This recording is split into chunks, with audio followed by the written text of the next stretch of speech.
Margaret Council, and I'm always amazed at how intensely the Irish political establishment quotes the former President Clinton, and will probably continue to do so if Hillary Clinton runs for the presidency. Can I put it to you, Taoiseach, in fact, that in relation to Northern Ireland, Bill Clinton has no insight to offer that will lead a way out of the current difficulties. And that, unfortunately, what we're seeing, in fact, is what some of us referred to 16 years ago when the Good Friday Agreement was drawn up, unfortunately. And it's being borne out again. It's merely an institutionalization of sectarian division, and exacerbated then by the executive that was created being the implementers of Tory austerity, causing further alienation and suffering in Catholic and Protestant working class communities. And that, in fact, only resolving those issues and the economic crisis and massive investment to give young people hope for jobs and a future in the North, and bring together and unite Protestant Catholic working class people, that is the solution I would put it to you. Taoiseach, can I ask you if you had the opportunity when you spoke with Mr. Clinton in relation to the economy, both in this country and more generally, if he reflected at all upon the 8 years of his presidency, and when during those 8 years the bulk of the liberalisation and the deregulation of the financial markets, the speculators in the financial markets, the big international bankers, the bulk of that happened on his watch, resulting in the disastrous crash of 2007-2008, which created untold suffering. Did you get a chance to reflect on that with the former president, and did he draw any conclusions in regard to the economic policies that he was responsible for, which have wreaked such havoc? And lastly, Taoiseach, can I ask you, you mentioned about the Irish Aid, which I know does very good work, and when I was on the Public Accounts Committee, I was often looking into that, but working with the Clinton Foundation, which describes itself as working for global health and wellness and convening businesses and governments in relation to that. Again, did you have any opportunity to reflect with former President Clinton that in relation to the many issues of poverty and distress in Africa, and you alluded to some issues there yourself, that a fraction of the obscene spending by global powers, including the United States, on armaments and weapons of mass destruction, diverted to resolve the problems of poverty and all that goes with it in many of the countries in Africa and elsewhere, would amount to far, far more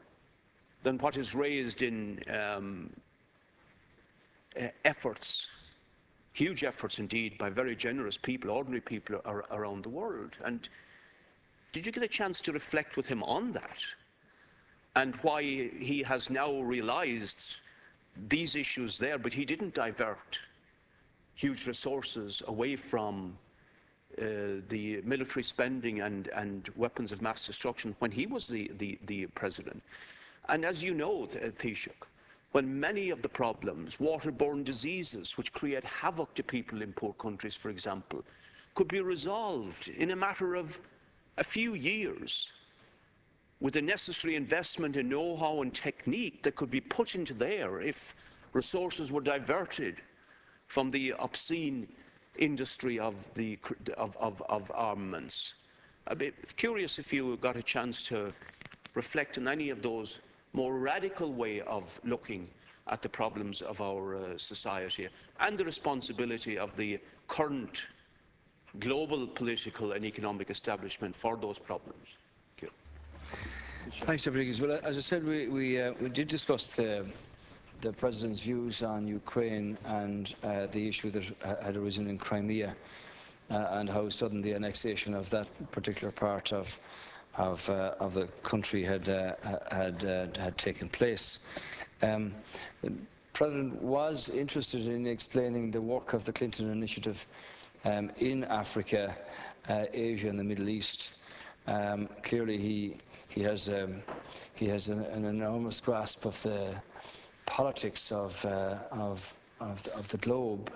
and obviously from his experience the difficulties of the geopolitics of the Middle East and those regions.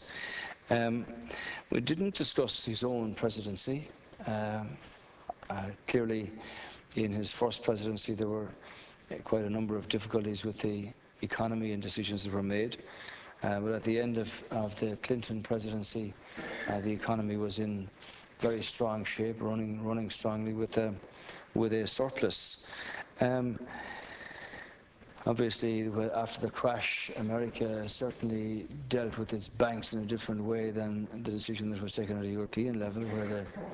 the banks were stuffed with money, whether they wanted it or whether they didn't. And in the sense of liquidity, the question was dealt with very quickly in the United States. Clearly, it's taken Europe a different route and a much longer time to approach getting its house in order. Yes, of course, the expenditure on armaments is enormous, absolutely enormous. And at the same time, it's not for me to speak about other countries and the decisions they make in terms of their military budgets and how they're spent. But I have to say I was fascinated by his interest and by his knowledge of villages in Africa where the Clinton Initiative has been focused for some time now, and the in-depth knowledge of the small kinds of farms, the soil, the quality of the soil, the need for treatment of that soil, irrigation, the capacity to have people go back and explain again to villagers how to do vegetable and crop husbandry properly, their capacity to reach local markets, to have higher prices, to have small amounts of income, but which are, proportionately very beneficial to their livelihoods and all of that. I think the work of the initiative speaks for itself, with over 300,000 women now receiving treatment to block transmission of HIV from mother to child. I think speaks for itself of the value of that particular scheme. I recall going down to the pharmaceutical company in New Jersey, in Merck, where the drug given out for eye disease or glaucoma has been distributed free of charge for very many years now, and has practically wiped out that terribly debilitating and blinding eye disease carried by insects on rivers in particular locations in Africa. So I think the President was very anxious to continue the sort of dialogue with Ireland in terms of the work with the Clinton Initiative, and is interested in further developments with both the Dairy Board and opportunities for further products from basic milk. So in respect of global armaments, we didn't debate that, but he was as I say, interested in the outcome of the partnership between Ireland and the Clinton Initiative, and the implications that is making for so many people in the African continent. And coming back to former President Clinton, can I ask you the next time you meet him if you'll put the points that I put to you initially and the contradictions that I put to you initially in relation to what he professes now to stand for, and in fact what the economic system that he implemented means in reality. And to add one other contradiction, the businesses that he's working with internationally are trying to get funding from and get to do this and that are the very same giant multinationals that rob the tax system blind around the world and use every possible device to minimize paying taxes from the massive, incredible profits that they make. And that at the present time, the financial press will tell you that there are unprecedented amassed profits by major corporates lying in bank accounts and in various financial institutions and tax havens and all the rest of it around the world, resources that are desperately needed to resolve the problems of our society. Thank you. So ask former President Clinton to ask those people about the contradiction of pretending to be acting and giving a few bops sometimes in the interests of humanity, while robbing blind the taxation system, including of the poorest countries, by routing them through other countries, including Ireland, which assists the stealth of taxes from some of the poorest countries on earth. Isn't that shameful? Taoiseach to respond to